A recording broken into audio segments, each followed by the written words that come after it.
And a very warm welcome to a new edition of your weekday programme, The Daily Debate, here on Nile TV International. I'm your host for tonight, Nancy Sarah Barakat. Up for discussion, we'll be taking a look at the informal EU summit that was held in Malta on Friday. The summit saw EU leaders, led by French President François Hollande, denounce recent attacks on Europe by America's Donald Trump as they met to debate the future of the Union. Hollande described Trump's statement as unacceptable, and German Chancellor Angela Merkel called on the bloc to press ahead with its own plans, whatever the US says. EU leaders have been rattled by Trump's comments on Europe and the NATO transatlantic alliance. Trump has voiced his support for Britain's departure from the European Union, criticising European refugee policies and calling NATO obsolete. The gathering was a potential awkward one for the British Prime Minister Theresa May as well, as she moves to implement Brexit. May met with Trump last week and pressed European concerns about the degree of American support for NATO.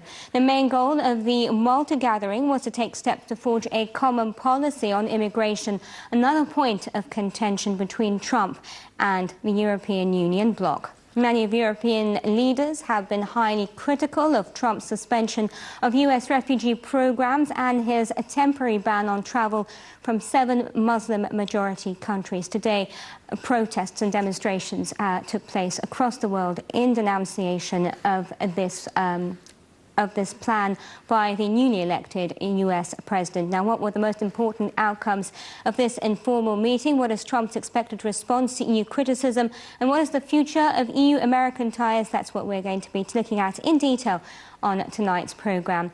But as always, there are other top stories making headlines here that we like to touch on the programme. And we start off with Foreign Minister Sameh Shoukry, who met with his Emirati counterpart, Abdullah bin Zayed Al Nahyan, and agreed on Saturday to establish a bilateral political consultation mechanism with meetings to be held every 6 months. In an official statement, Egypt's Foreign Ministry spokesman Ahmed Abu Zaid said the decision comes following an Abu Dhabi meeting that witnessed talks about ongoing regional developments and international conflicts of common interest. The two officials spoke over bilateral relations in different fields between the two countries and methods of developing and expanding them to aspects that serve the interests of countries. The meetings also saw both sides agree on their visions regarding the importance of reaching political solutions for crises in several countries in the region, including Yemen, Syria, as well as Libya. They agreed on the need for quick solutions to face the dangers that threaten Arab national security and called for joint efforts to bolster Arab unity to face them, especially regarding issues related to combating terrorism and extremism. Let's talk now to Ambassador Gamal Bayoumi, former Assistant Foreign Minister. He joins us over the phone. Thank you very much for your time, Ambassador Gamal. Thank you. It's my pleasure. What did you make of the outcome of this meeting between the Foreign Minister of Egypt and his Emirati counterpart? And do you feel there was particular significance to the timing as well? I think it's obvious that it's very normal that two big countries in the Arab fold, like Egypt and the Emirates, should meet every now and then. That Egypt also, on its part, it's opening all the files of its foreign affairs, starting by the neighbor countries and the brotherly countries of the Arab world. And Emirates and Egypt are the second and the third largest economy in the Arab world. So many files are there. But now, on top of everything, there is, of course, our efforts to combat terrorism and to face the situation, the sad situation in Yemen, in Syria, in Libya, and other places in the Arab world. And as you see that they decided to meet every 6 months, and it's quite showing how important these consultations between the two countries. Of course, we have a very big, one of the biggest missions in Cairo is the Emirate Embassy. Egypt also is having a very wide representation in Emirates, whether in Abu Dhabi or Dubai. Our relations with El Sharqa also, and we have the Egyptian Trade Center in El Sharqa. Many files are there, and I think that we can do a lot either for the bilateral relations or the regional ones combating terrorism and the situation in the Arab countries. and on the international level also, because both of us, the Emirate and Egypt, are members of the World Trade Organization, WTO, and the consultation concerning the trade multilateral negotiations is very important among the Arab countries also. I wanted to also ask you about the point that this political consultation mechanism, and what do you think are going to be what do you think is going to be the most important aspect of meeting every 6 months, and how will that boost relations overall? It's helpful very much, first for the sake of the interests of the two countries, where the Emirate is one of the largest investors in Egypt. Mm-hmm. We have a large community of almost 2 million Egyptians, experts and workers working for the Emirate, and this is very important part of the relation we rarely take care of. Also on the regional level, very soon we shall have a meeting among the foreign ministers in the Arab League. In March, the summit, the Arab summit, will take place in Amman, Jordan. And on the international level, of course, as I mentioned, there are a lot of issues and stories which should be visited by the two countries, taking in consideration that the two countries are obtaining almost the same identical view concerning many of these items. So we have also a very active diplomacy here in Cairo and there in Abu Dhabi and in Dubai.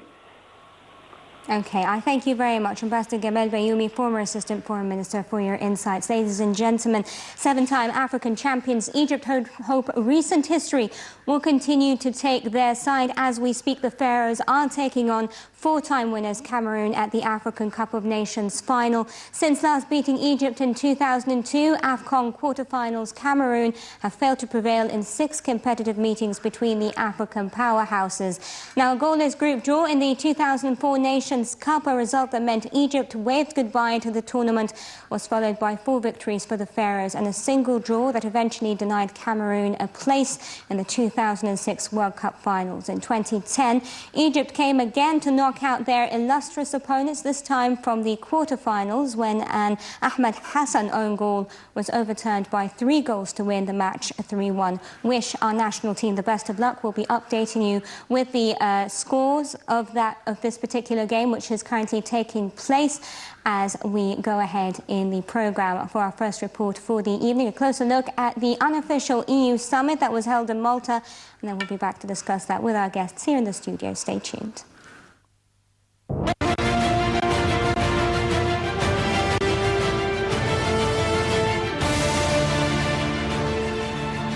European leaders have rounded on Donald Trump as Angela Merkel warned the US and UK that cutting corporation tax would represent a race to the bottom. French President François Hollande accused Trump of a lack of respect for the European Union after the US President dismissed the EU as a vehicle for Germany. In a series of stark warnings, Hollande said that there would be no future for the European relations with the US if the future isn't defined in common.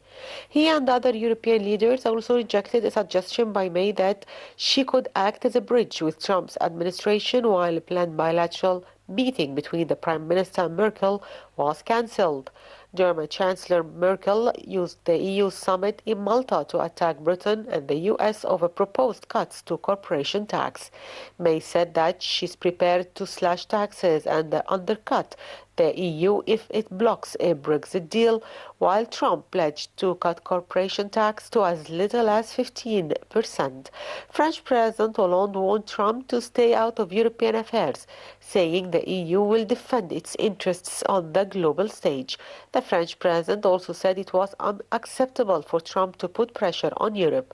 British Prime Minister May was offered some support by other EU leaders, including Donald Tusk, the president of the European European Council, who said the UK would be very helpful in forging ties with the US. For his part, President of the European Council, Donald Tusk, said protecting Europe's unique relationship with the United States was still the highest political priority for not just the EU, but for all of Europe. His remarks were markedly more conciliatory than earlier in the week, when he called the Trump administration an external threat to Europe.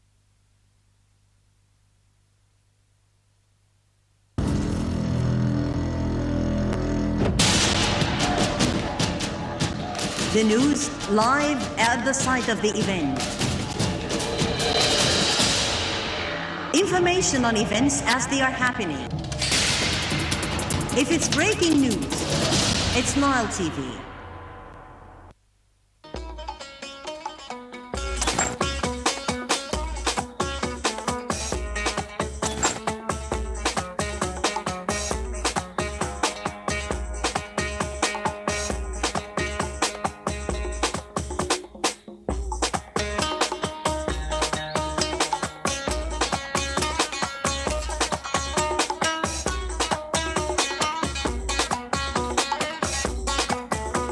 For ads on Nile TV, Egyptian Radio and Television Union, the economic sector, info@nileinternational.net, or call us on the following numbers.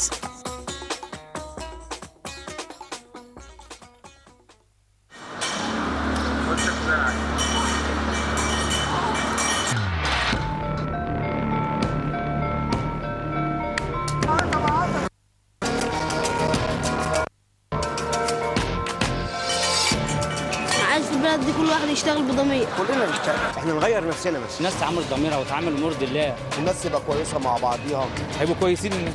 كلنا خير ومصر كلها خير. هي الدنيا، الشعب المصري ده طيب. لو كل واحد ابتدى بس بنفسه البلد هتتصلح. كل واحد يعمل ربنا وضميره. الناس تبقى حلوه كده مع الناس. لازم اخلاق الناس تبقى كويسه، نحب بعض. الاحترام. ضماير الناس. الاخلاق بس. ان شاء الله ينصلح حالنا بقى. نتقبل اراء بعض. هي الديمقراطيه، هي الديمقراطيه.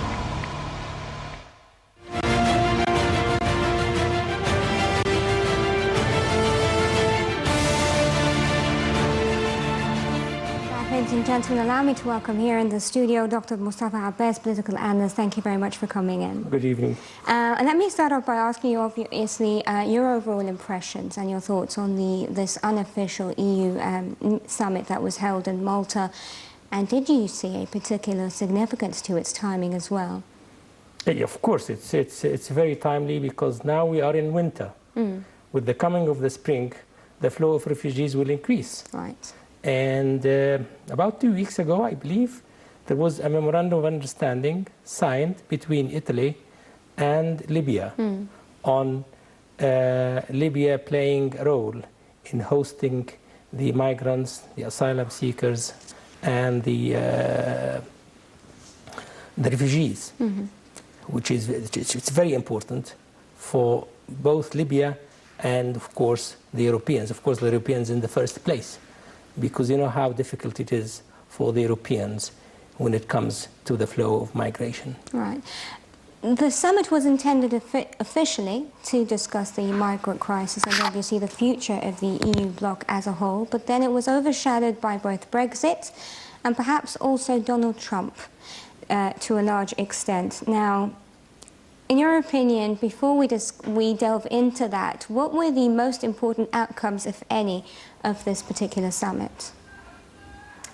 The most important events, or the most important result of this summit, is the, again, as I said, the agreement between the European states on one side and the South Mediterranean countries on the other side. Right. Because it is not Libya alone. This is going eventually to involve Tunisia, Algeria, and Egypt. Right. Why Egypt? Why Libya in particular is being concentrated on for this kind of arrangement? Libya has the shortest distance between the south and the north of the Mediterranean. This is one thing. The other thing is that Libya is a state, sort of. Right. And you know how difficult it is in Libya. The Prime Minister, Mr. Siraj, is not in control of the entire Libyan territory. Right. There are patches and territories which are not under his control. And this is a playground for smugglers and traffickers to do whatever they want to do. Mm-hmm. So I believe that Libya is very important in that respect. And once again, the Europeans are in a dilemma. Right. If they open the gates, of course, you know how difficult it is when you receive refugees. It's money. It boils down to money, and lots of money.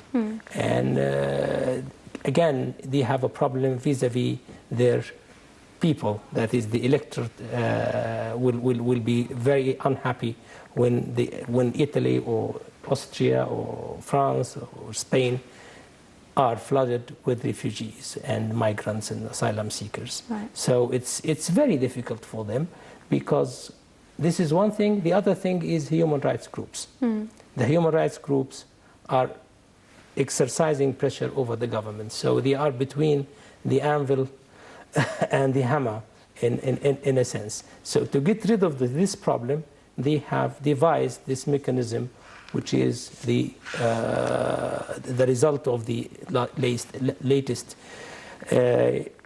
EU meeting, which I mean here the Malta Declaration.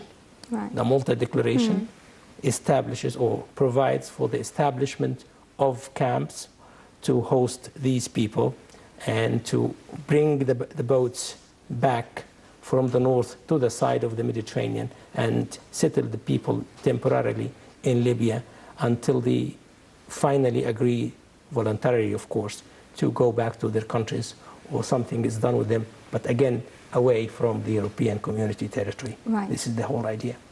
If you'll allow me, Dr. Mustafa, and as I promised my dear viewers, we're going to be obviously updating you on the AFCON finals that are currently being played. Nini has won, or has actually scored a goal for Egypt, so that makes the score 1-0 as we speak, and then we'll be updating you as we continue on with our discussion.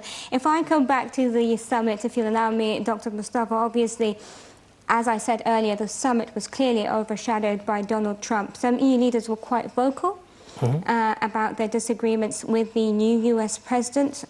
What did you make of the criticisms, especially those made by the most vocal one of them all was the French President François Hollande? Yes.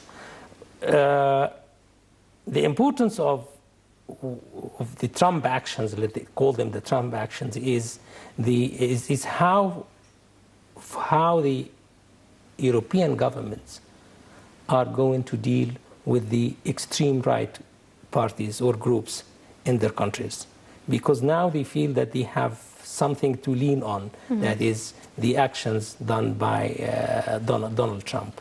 It really is a problem for the European countries, especially in France and Austria. Let me put it quite clearly. They have a lot of trouble because the right-wing parties are taking part in governments in these countries. Of course, they have not been elected, but they have gained quite a number of votes. So they have a say in whatever is being done at the moment. In Austria, 4 days ago or 5 days ago, you know that niqab, which is the complete covering of women, is being banned on the street. And even hijab is banned with regard to certain jobs, like a judge or what have you in Austria. And this is only now a draft law that is being discussed in Parliament, and it is presented by the Christian Democratic Party or the FPO, not the Christian Democratic Party, the FPO in Austria. Similar suggestions and drafts are being tabled in parliaments throughout Europe. So the situation is very difficult. Trump here plays a very important role, not directly but indirectly, because it somehow, that is the Trumpism, let me put it this way, somehow affects the situation and boosts the position of the rightist parties throughout Europe. It's interesting you say that. Obviously, we're looking at French elections coming up very soon, and obviously with one of the main candidates, Fillon, being under investigation or being asked to drop out of the presidential race, that gives Marine Le Pen some sort of standing between amongst the people. Do you think, though, that as you said, could give her rightist party a bit of a boost, the fact that he's not in the game anymore, or that he may not be in the game anymore, and the fact also that there is this current, as you mentioned before, that the nations, especially in Europe or in the West as a whole, are leaning towards the rightist sort of mentality? This is going, of course, to be playing in the hands of Le Pen. Right. There is no doubt about it. And remember that Le Pen and Donald Trump, even before his election, they had this kind of special relationship between the two of them, and of course with Putin of the Russian Federation. So there is this international current that is really gaining momentum at the moment after the election of Mr. Trump to the presidency of the United States. Whether this is going to translate into a victory for Le Pen in France, I really doubt it. I really doubt it. They may take a big chunk of the voters, but they are not going to be able to have the majority. I wish and I believe. Right. Well, let's take a look as well at, obviously, the whole EU-US relationship now under a Trump administration doesn't seem to be going places, or good places, if you will. You're seeing, obviously, statements by Donald Trump calling the, saying that he sees in the future that other nations are going to be leaving the bloc. He's called NATO, obviously, an archaic, obsolete. I mean, let's take a look at how he views the bloc and how you think that's going to affect EU ties, and then we'll talk a little bit about how you see his comments about NATO as an alliance. The Republican Party in the United States is not in favor of a united European Union. They are against that. And the same, of course, applies to the party, the Conservative Party in the United Kingdom. They are not pro-European. They are in favor of transatlantic entity that controls the world. Is it in the interest of the United States under the Trump administration for the European Union to remain together? No, it is not. It is not. Besides, the European Union has been, in the last 4 or 5 years, has been facing lots of troubles and difficulties internally and outside. And of course, there are frictions here and there in Europe over the Ukraine and what have you. So all of this actually is making it very difficult for the governments of the European Union to cope with the situation and to keep the entity together. They have been successful so far, thanks to Germany and France being the two main pillars of the European community. However, there are many economic, social, and political problems that are going to play against the entity as such. Trump is going to make a bad situation worse. Right. Trump is outright against the European Union, is outright against the globalism, outright against the United Nations, etc., etc. And the guy does not really hide it. He just minces no words about it. He says it clearly and unequivocally that he is against that. His tweets every now and then are bound to stir trouble, both in Europe and in the United States. Well, let me just stop you at that thought, because joining us over the phone is Dr. Kamal Abu Aqil. He is the European Commission Rapporteur at the Egyptian Council for Foreign Affairs. Thank you very much, Dr. Kamal, for your time. You're welcome, Nancy. I wanted to ask you just generally how you see the future of EU-American ties now that we have a Trump administration. Well, the European Union actually right now is going through a critical phase. I'm sorry I did not tune in earlier, but the part that I heard, I agree totally with your guest in the studio. I do believe that the European Union right now is at a crossroads, right. Because they are under a lot of challenges. Those challenges come from within as well as from without. Right. And I think, in a way, the ascent of President Trump, as well as the Brexit or the going out of the United Kingdom from the European Union, I think both these events are, in my opinion, a blessing in disguise, because Europe has never been so united in favor of Europe like it is now. Right. I have seen in the last few days such a unanimity among European leaders in their desire to maintain the union. And one of the presidents, for example, President of Malta, was very outspoken in that respect. Tusk also, the President of the Union, gave her Höchstadt, as well as Juncker. Excuse me, all of them have been very forceful in their desire to maintain the European Union. And I have a feeling that had Trump been elected before the polling of the British people, whether to stay in the Union or to go out, I have a feeling had Trump been elected, it would have had the reverse effect on the result of the British referendum. Right. Because after Trump was elected, there has been a rather negative reaction to his policies that would have manifested itself among the British population in favor of Europe. One of the things that Europe is also facing right now, as everybody knows, is the rise of the right-oriented parties, like UKIP in Britain, and Alternative for Deutschland in Germany, and of course the Dutch Geert Wilders party and Marine Le Pen and so on. Now this is a challenge.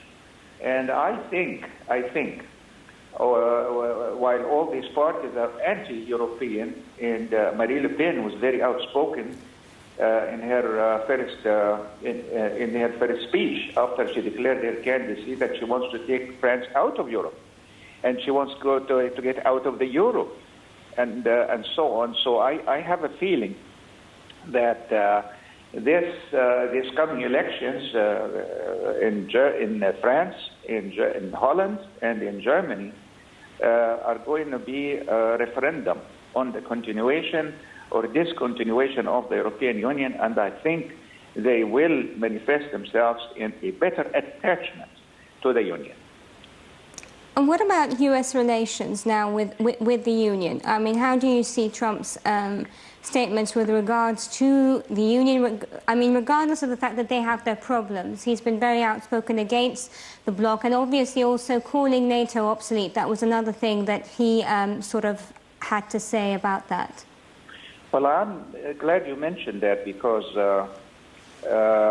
one of the side effects, so to speak, of the election of Mr. Trump will be the fact that Europeans will have to rely more and more on themselves regarding their own defense. And we have seen Merkel also talk about that. So that not as a replacement for NATO in the beginning, but I think a gradual withdrawal. The French have done that at the time of de Gaulle, where they stayed in NATO only as a political entity, but went out from its military branch. And I think Europe will become more and more independent. And if a political union is in the cards, that will be a blessing, really, for everybody. Okay, thank you very much, Dr. Kamel Abouakh, European Commission Rapporteur at the Egyptian Council for Foreign Affairs. Ladies and gentlemen, our second report for the evening and more from that unofficial EU summit in Malta, and then we'll be back to continue our discussion with Dr. Mustafa Abbas here in the studio.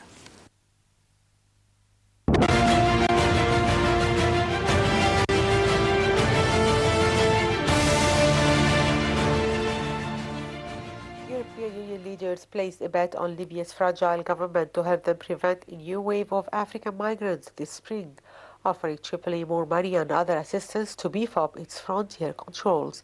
Meeting in Malta in the sea lane to Italy, where more than 4,500 people drowned last year, the leaders addressed legal and moral concerns about having Libyan coast guards force people ashore by pledging to improve conditions in migrant camps there. Moreover, refugees heading to Europe will be urged to settle in Asia and Latin America instead under a new £30 million bridge aid package.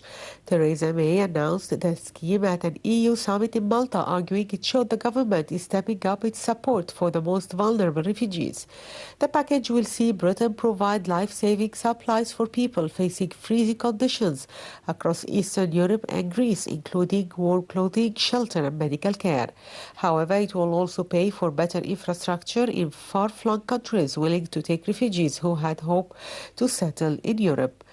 The move builds on an existing scheme run by the UN Refugee Agency, but it is the first time Britain's aid budget has been used to bolster it.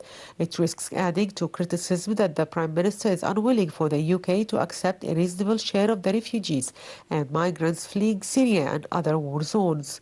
Only a few thousand Syrian refugees have been resettled in Britain, and the government has refused to take part in an EU-wide program to coordinate the continent's response to the crisis. In Malta, the Prime Minister insisted the focus of the £30 million program was helping migrants return home rather than risk their lives continuing journeys to Europe. It would provide assistance to refugees and migrants across Greece, the Balkans, Libya, Tunisia, Morocco, Algeria and Sudan.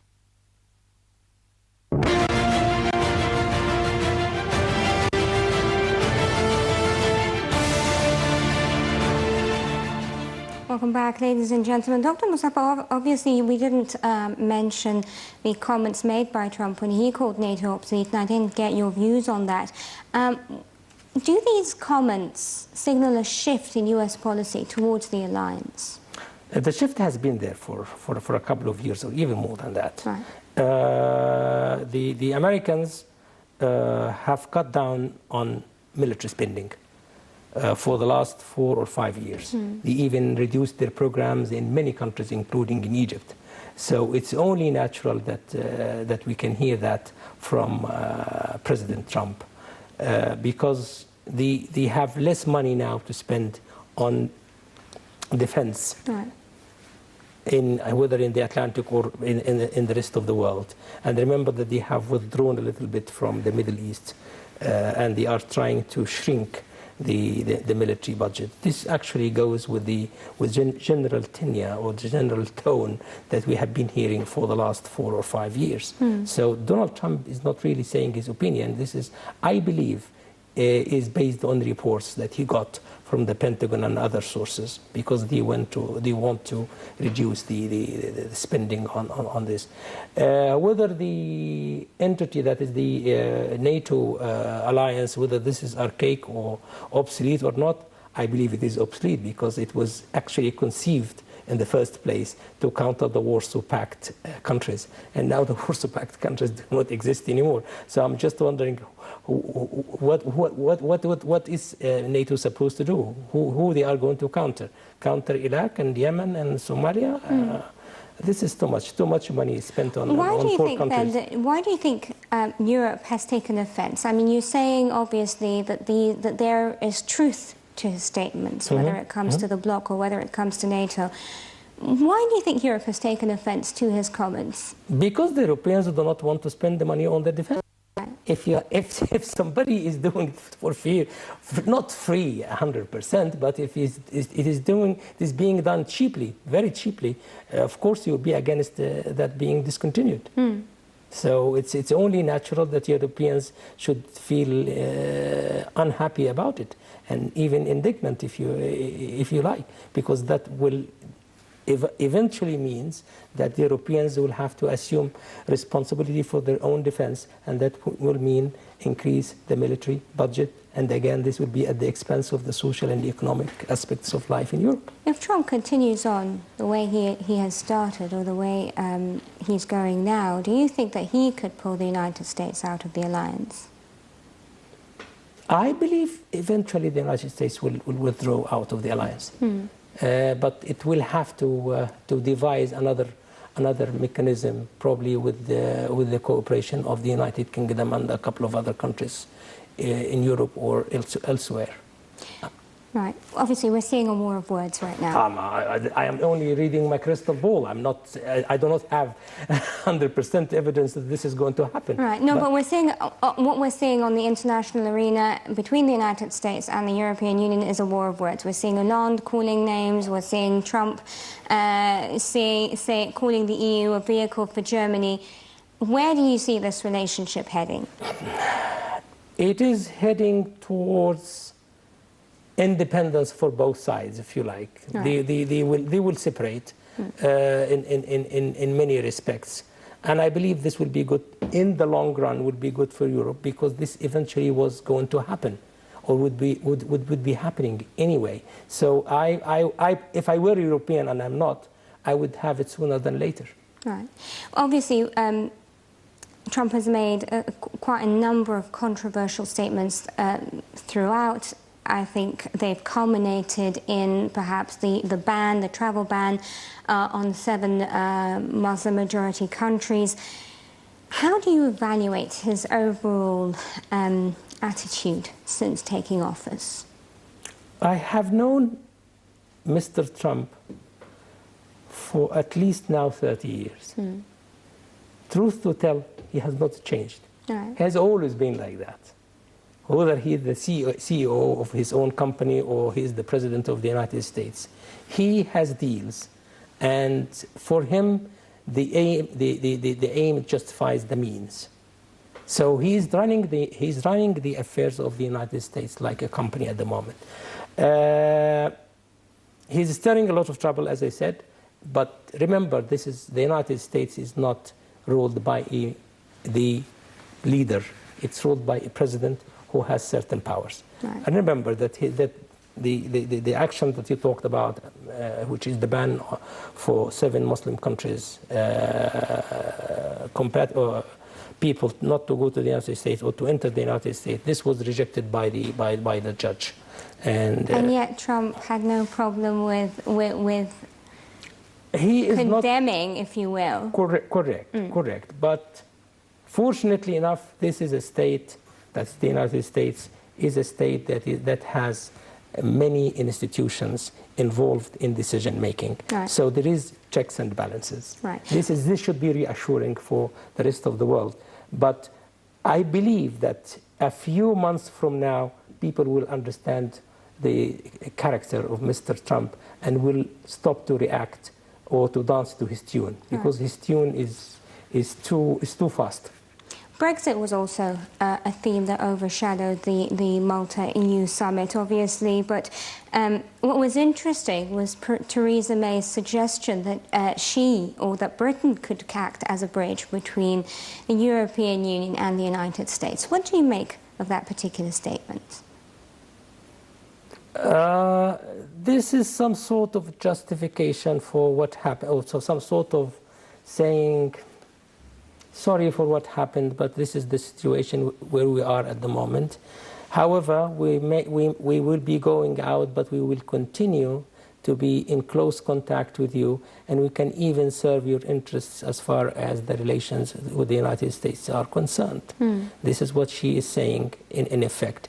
But again, as I told you, the United States and the UK have always been one entity with two lungs, in a sense, straddling the ocean. And I believe that many people, myself included, believe that the United Kingdom would leave the European Union when it comes to when the right time comes, and it did come. But do you think that the European Union will be adamant to make Brexit a painful exit from the bloc?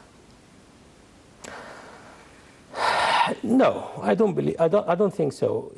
Remember, the Europeans are basically wise people. They are not emotional, and they do not react. You see, you say emotions. that, but then I would argue that the few officials have actually said that, you know, be it overtly or covertly, that they will not let Britain get away with, for example, continuing on in the common market, etc., etc., and that in one way or another that it would try and make it painful for the United Kingdom so other countries don't follow suit. Exactly, right. Exactly. This is the idea. The idea is that we are not going to condone any more fractures in that entity.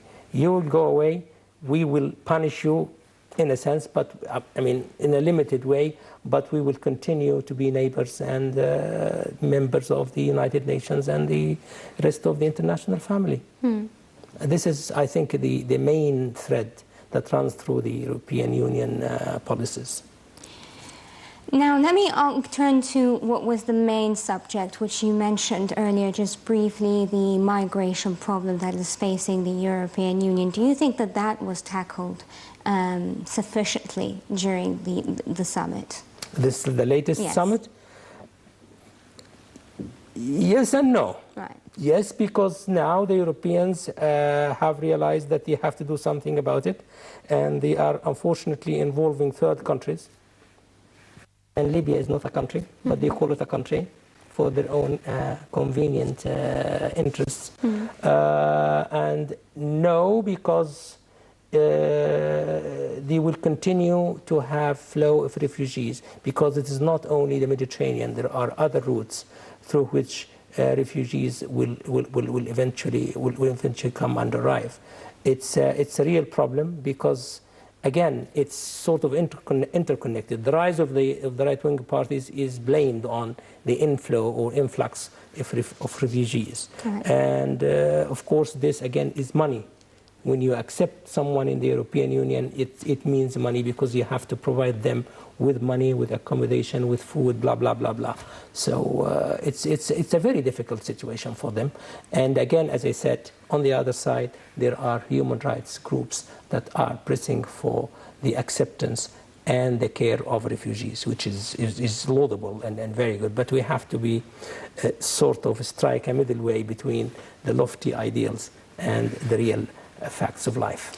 Now, obviously, refugees heading to Europe will be urged to settle in Asia and Latin America instead under a new 30 million English pound aid package. Do you think that this package showed that the UK government is stepping up its support for the most vulnerable refugees, or how did you see it? I see this as the lesser of two evils. Right. It's either have those refugees and look after them, which is a very long process, very long, very tiring, very costly process, or just dump them into the sea. that they should not do and they cannot do. So this for them is a compromise, a nice compromise that will give them a face-saving situation. But do you think that Britain, post-Brexit, will continue to work with the European Union on the refugee crisis? Yes, right. Absolutely, yes. It's in the interest of both. Right. Both sides. That's the Europeans on one side and the UK on the other side. They have to do that. They have no other alternative. Right. I wanted also to ask you a little bit about, obviously you mentioned Libya, but if we could delve more into that and how the Union plans on helping the Libyan government in order to stem the flow of migrants. Well, there are two prongs to this policy. One is to train the coast guards of the Libyan coast guards so that they can intercept boats and intercept boats and, of course, take them back to the Libyan shores. Or take the boats that make it Italy or Greece or Spain or whatever, or anywhere in the North Mediterranean, and again give them to the Libyan Coast Guard and take them back to Libya, where there will be centers, that is asylum centers, or call it centers for refugees, and they will be looked after. I think it's 200 million that is being given to this program to resettle those, or to receive those refugees and look after them, provide them with food and medicine, etc., and deport them voluntarily or sometimes involuntarily, or devise something, or devise a way to have them again go back to where they came from. The problem is... Well, when people come out, you say that, but obviously I'm wondering, from just a humanitarian perspective, when people come from Syria, where do they go back to? I mean, if that is sort of a kind of thought or a kind of notion. They will be hosted at those centers until the situation in Syria sort of calms down, or there is now a chance for them to go back, then they can deport them to Syria. Or the problem is not this. This can be handled even on a large scale because the Europeans are willing to pay. The problem is that, as I told you, Mr. Siraj is not in control of the entire territory of Libya. And Libya is a fertile ground for the traffickers, the human traffickers, as well as other syndicates that are actually trafficking in human beings and in arms and narcotic drugs. These people do horrible things. They even do some executions for on some of the refugees, asylum seekers, and the immigrants. So it's a very difficult situation. Whether Mr. Siraj, with the help of the European, will be able to handle the situation to the satisfaction of the international community as represented by UNHCR and IOM, that's the International Organization of Migration, as well as human rights groups in Europe, this is again a big question mark. I'm not sure. I'm not saying about it. What about the UN arms embargo? I mean, there's a lot of talk about supporting the government of Fayez Sarraj, yet there's an arms embargo. And obviously, if he doesn't have arms, how is he expected to fight terrorists in his country or to gain more control? The embargo is not against him. I believe the embargo. It's on Libya. It's on Libya. There are a million ways to get arms. Right. Let me tell you this. Libya is a gigantic country. It's a gigantic place. You can't really control it. Maybe you can control it on the shore of the Mediterranean, and that probably can be done. Not 100% though, but remember that the desert is very wide and there are a million ways to smuggle arms, be it from the Niger, the Sudan, or the countries contiguous with Libya. Right. Well, the aid groups have also accused the European Union of abandoning humanitarian values and of misrepresenting conditions in Libya, where obviously, as you've mentioned, Fayez Sarraj has only a shaky partial hold on the country. To what extent is this true? By and large, it is true. It is true, and the situation in Libya is dire. It is dire for the population of Libya. How can you choose such a place to be a host center for refugees, asylum seekers, and immigrants? This is very difficult to understand. Right. If you do that, for example, in as you said, in some Asian country or in Latin America, that would probably make sense. But in a country that's ravaged by war and will continue to be like that in the foreseeable future, I believe this is very difficult to understand, and I believe this is a violation of human rights and human values. Just to finally sum up our discussion tonight, I wanted to ask you, Dr. Mustafa, about the possible scenarios to solving the migrant crisis, from your perspective. Solve it in what sense? Stem the flow, or to solve or to aid the governments in certain countries, etc., etc. Stem the flow, they have already done that. At least in the last 5 or 6 months. They have been doing that, and successfully. But again, at the expense of human rights. Right. Whether they are going to continue to be able to do that, maybe they will continue to be able to. Will they be able to settle the whole question of refugees and migrants to the satisfaction of the international community? Is not really going to happen. Right. I have my own doubts for multiple reasons. The problem will continue to exist. People will continue to be able to infiltrate the European borders some way or the other. The economic situation in the countries surrounding Europe is not improving. On the contrary, it is worsening, and this will eventually produce more refugees and more asylum seekers. Okay, and I thank you very much for your time, Dr. Mustafa Abbas, political analyst. It was a pleasure. Ladies and gentlemen, that's all the time we have for this edition of the Daily Debate. Do stay tuned here on Nile TV International for the latest from Egypt and the world today. Until we meet again next week, it's goodbye from me.